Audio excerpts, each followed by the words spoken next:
Amahoro y'Imana abane namwe. Nitwa Hakizimana Evariste, abantu buvuga ubutumwa bwiza mu ndirimbo. Mwari musanzwe mwumva indirimbo yitwa Intashyo ku bakunzi b'umusaraba.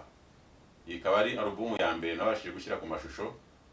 Nongeye kunezezwa no kubagezaho iyindi alubumu ya kabiri nise Amatakirangoyi.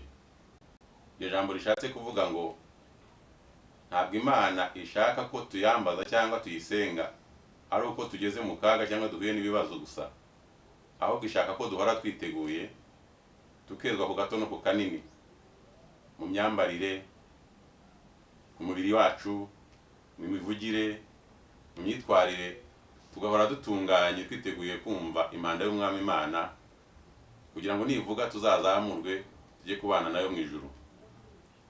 Ndangije nsabira umugisha abantu bose bitanze bakamfasha mu buryo bwose bushoboka, haba mu masengesho no mu bundi buryo ubwo ari bwo bwose. Imana ibaho umugisha, kandi umurimo uracyakomeje. Hari n'izindi ndirimbo zikiri inyuma nazo nteganya kubagezaho mu minsi iri imbere. Imana ikomeze kubafasha kandi ikomeze kubaha umugisha mu izina rya Yesu. Amen.